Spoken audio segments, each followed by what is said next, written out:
So, bilhi sa ato ang before kumusulod sa talamdan, no?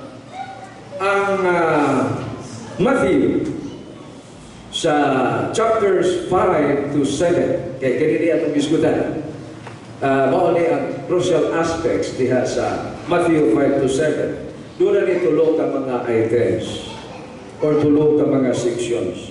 So, ang Matthew 5, naghisgot ni kalagot sa mga panalangin. Praise the Lord. Diba? Kung sa maning siyang ka mga panalangin, ang hisgutan diya sa chapter 5. Kini nga items of this constitution nag-describe kung unsa, giunsa sa katawhan sa Diyos pagbuhat o giunsa o unsay gibuhat nga motakdo yun sa kinaiyan ni ining kingdom people. Praise the Lord. Kung unsa ang kingdom people, unsa yung ihimo, kana naga-express kana sa nature of God. Hallelujah. Ang ilahang actions, behaviors, ang ilahang sinultihan, no? Kini atong ginawian, outward deeds na to. Praise the Lord. Mauni siya ang expression sa divine life and nature as a kingdom people. Praise the Lord. Unya, ang first section sa Constitution, kini nga section concerning the nature of the kingdom people. Unya, mahimong basic ni katong sa chapter 5. Unya, ikaduhang section, naghisgot ni kalakon sa righteousness. Muragi mataas na sa gamay. Diba diha sa chapter 6? O kana magampo ta, maghatag ta, dili magbawon ang atong bigas kamot. Diba magampo ta sa tago.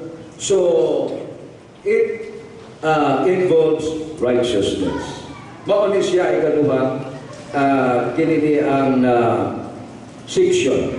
Unya diha sa section, the third section, praise the Lord, naghisgot kini kalabot sa giunsa sa pagkandak sa katawhan sa kingharian, pag kinabuhi sa katawhan sa kingharian, nga walay mga kinini ang kabalaka.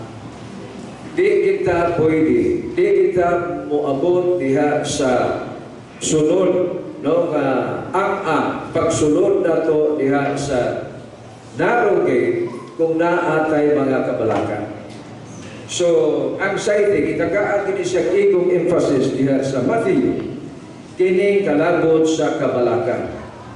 Aba, praise the Lord. Dili ta, we are not here for anxiety. Amen. Dili mabalaka ta, mahin sa future. No? Balaka ta kung unsa kahay mapanunod sa tuang mga anak. Mabalaka ta unsay mapanunod sa tuang mga apo. But maunay makaulang nato as a kingdom people nga magkinabuhi niya sa kingharian. Ang mga tao sa kingharian, way kabalaka. Ako kung kabalaka na hisgutan, murag halos tanan kabalaka na ako. Di na ko katulog usahay tungkol sa kabalaka. Kabalaka bahin sa trabaho, bahin sa pamilya, bahin sa opisina, nabalaka bahin sa lino. Ito kasi yung kabalaka ninyo. Nga katong linog sa sipo unyag mo, linog ko diri sa ato. Diba? So, naay mga kabalaka. Pero, praise the Lord, kinahanglan we need to overcome this anxiety. Diba, diha sa Matthew, kingon diha bahin sa basic need na to. Gihisgutan sa itong Ginoong Hesus na dili ta mabalaka bahin sa itong kanon, dili ta mabalaka bahin sa tuang sulod. Diba? Dili ta mabalaka bahin sa umba. Kinahanglan ang karon lang ang ato ang atibanon. Unya ang Diyos mo ay mag-provide nato. Kung tinuod ta kanaa sa kingharian, well provided na ta mga igsoon. Ang ato lang is to enjoy. Pahipulo sa natas Ginoo. Praise the Lord. Pero nahan na sa tungkol kalingon, yes of course, mabalaka kita. No? So ako, there was a time na nag-anxiety attack. kana ma-anxiety attack ka, murag, tanan na kayo, kulo sa kabalagan. Di na ka malipay. Wala na. Murag hopeless. Hopeless yun. Di ba? Pero, mauna nga we need to overcome this. So, praise the Lord nga kinahanglan nga ato yung batunan, no? And we need to have this constitution.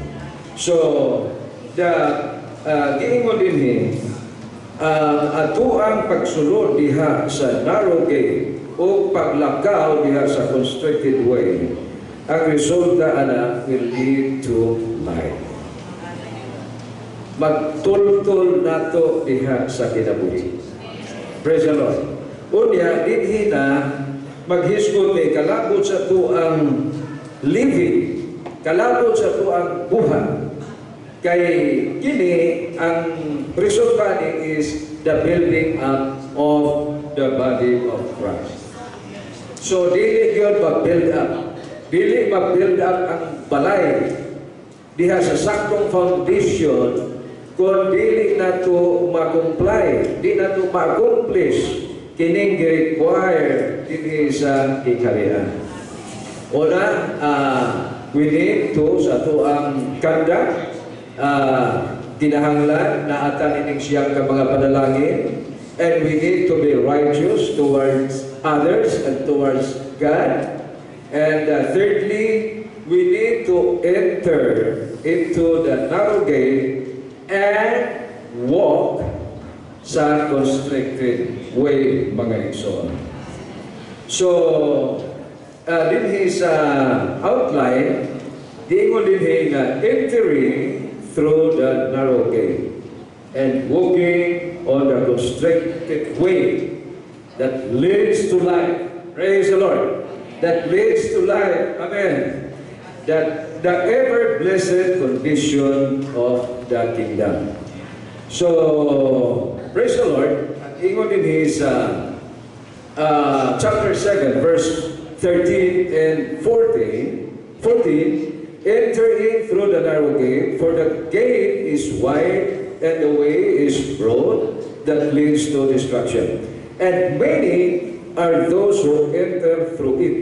For the gate is narrow and the way is constricted, which leads to life. And few are those who find it. Amen. Kinsa kini makasulod diha sa narrow gate, nga kini gisgutan sa verse 13 sa chapter 7, kadto lang mga katawhan sa kingharian nga adunay nature, na ito na-describe ko kanina, nga adunay nature sa Ginoo, sa Diyos, and dunay kinabuhi sa Diyos. Praise the Lord. Unya, kadto po nakadawat ining siyang ka mga blessings nga na-mention niya sa chapter 5. Praise the Lord. Usa maning siyang ka mga blessings nga na-mention niya sa chapter 5. Katong mga bulahan, di ba? Pour in, pure, katong meat, katong, so, siyang ka mga blessings. O naata anak mga igsoon, kung naata, diha anak ang mga blessings, usa na sa mga requirements that we can enter into the narrow gate. Praise the Lord. Unya, kinahanglan ka, born in spirit, morning, ano sa maling morning? Nagbangutan. Hindi itong pagbangutan, dili ka nagbangutan ka, kadaghanat ang utang. Dili ka nagbangutan ka, kay natin sa mga patanon, kay bulagan sila ako yan. Diba? Nagbangutan, kay kaaway silang asawa. Urbana. Kini nga pagbangutan, we need to more before sa katawhan na wala pa makadawa sa Ginoo. And we need to rejoice before the Lord. Maunit, do we have a deep concern? Doon na kay lalong nga concern kalabot sa ekonomiya sa Diyos. Praise the Lord. We need to more sa entry sa Diyos. Praise the Lord. Kung na-carry out ba nato at nagkinabuhin ba na base sa kagugutom sa Diyos. So, we need to more. But, we need to rejoice before the Lord. Praise the Lord.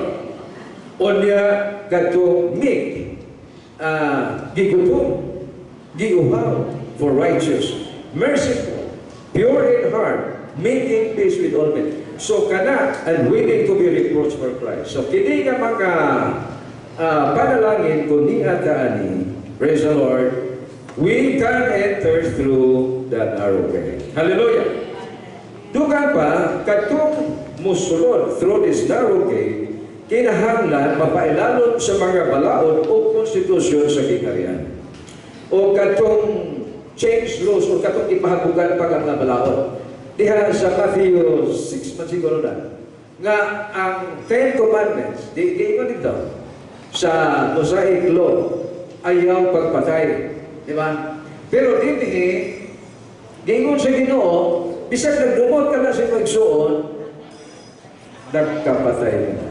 So, di pahabugan niya ang balaod. Kanang niingon nga, ayaw pag panabaw. Di ba? Pero, kung naibog ka, nanabaw na. So, kini, di palaluman. So, mauni siya ang gitawag nga the change law, no? O niya, di pahabugan pag yung kabalaod, complemented and change laws. So, atong na tumani, then we can enter into the narrow gate. Praise the Lord. Dugang pag yun, pag yun, ang katong walay mga kabalatan.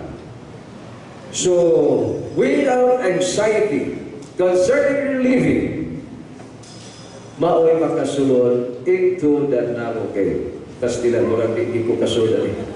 Kaya ako magiging kabalaka ang kontrol. Diba? Balaka. Kini yung kabalaka, mao gini gigamit siya aron yun ma-distort, ma-distracted na mga iso. So, listen, pero praise the Lord. Salamat nga ni ay sekreto. Muliso lang itas Ginoo, o pahimuros lang ito niya mag-iso. Hallelujah. O niya, kini ang mga tao nga misulod through the narrow gate and walk the constricted way. Kini nga jalan, constricted, hagikot, no? Hagikot. O niya, gawas nga hagikot, kini nga jalan, limited on every side. Regulated. Ang atuang paglakaw, dili ka basta-basta makaliko, dili ka basta-basta maka-U-turn, dili ka komportable. Unya, dili po pwede magpasan ka daghang mga bagahe. Hinahanglan ipilit. Praise the Lord. Kung sa ibilin, usas ibilin na ito, anxiety, ibilin na nato. Pagsulod na ito. Unya, before ka nga nag-require, nag-ingon din dili kay maglakaw tas dalan, una ay hata mo sulod sa gate palalitan, ikat ko sa balay, padulong ko diri, agi ko sa karsada, Gilliamore Highway, pag-abot in this meeting hall na ay gate. So, dili kay naglakaw ay hata mo sulod. Kini dinhi musulod kadaan ay mo lakaw. By entering this narrow gate, it is gingo sa itong brother nga it is instantly. But our walking atong paglakaw, meaning constricted way, it is constant, continuous, padayon. May exhort na kasunod natin sa narrow gate. Praise the Lord. Nakasunod na kita. So kung nakasunod ta sa narrow gate, di anata sa constricted way. Pero gani kung ang atuang paglakaw karon, mura ka mugaway kaayo, basit diya dili narrow gate atong nasudlan. Basit diya white gate. O na atong klaruhon Kasi yung tagsulod. Ha? Kasi yung tagsulod. Kunya dako na kayo na ito, parihara ba na mawata sa direksyon na itong gatuan. Kunya kung mo U-turn ka, dako na kayo ni mo trabaho. So mauni nga ang atong pagsulod kinahanglan nga narrow gate. Praise the Lord. Then, therefore, you can walk into the constricted way. So, salamat kay sa Ginoo nga kining lakaw na to sa constricted way, dili ni siya kay usa ka adlaw, usa ka semana, karon kay na meeting karon sa Sabado kinahanglan mo agigigo sa constricted way. It's not. It is a lifelong process. So as long as niya pagkabuhi pa ta, praise the Lord, ang atong kinabuhi maigsoon isip mga kingdom people nga nisulod ni ini hagipot nga boltahan na ana kita nag-agi diha sa constricted way. Limited, regulated. Praise the Lord. Well, tanang mga butang, bisan sa pagpamulo, bisan sa niatas living hall, sa itong pag-awit, dili na ta as free as we can sing, it should be always regulated. Praise the Lord. So, before us, dunay duha ka tultahan. So, kita nakasulod naman diha sa hagipon nga pultahan. Praise the Lord. So in his outline, no, letter A, the way that leads in the decree of the kingdom's constitution, Christ displayed the two possible ways of people's life and work before God. So, enter in through the narrow gate, or wide is the gate. English pa na ito agya kung outline iso, no? Amen, no? Mag-in-English lang ito rin. Amen, kaya wala pa rin mag-translate, no? So, enter in through the narrow gate, for wide is the gate and broad is the way that leads to destruction. And many are those who enter through it. So, daghan kuno ang disulod ni ini kay hayahay man. Di ba? Because narrow is the gate and constricted is the way that leads to life, and few are those who find it. Praise the Lord. Isip mga magtutuo ni Kristo, doon natin duha ka mga possible ways.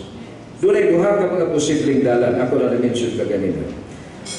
Dili sa tuang kinabuhi and sa tuang pagbuhat before God, there are two possible ways.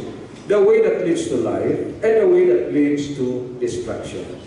So dili na ato ang hisgutan ka ganina sa Matthew 6, sa 7, nga naghisgud sa siya dito o kining buang doon ay tao nga nagtukod o balay ibabaw sa bato na apoy ibabaw sa balas. So, naghisgot ni siya foundation. Kaya nga is for the building up.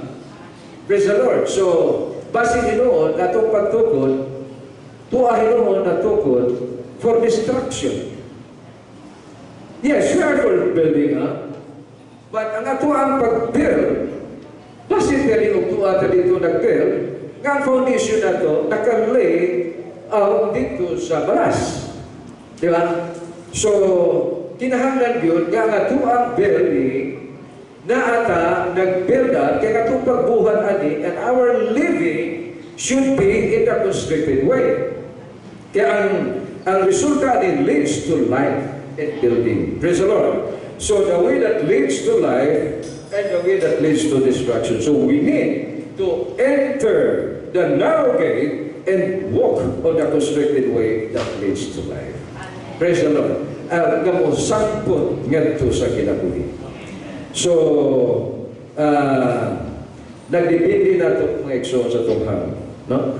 May we choose the way of life and not the broad way, the way that leads to the destruction. Praise the Lord.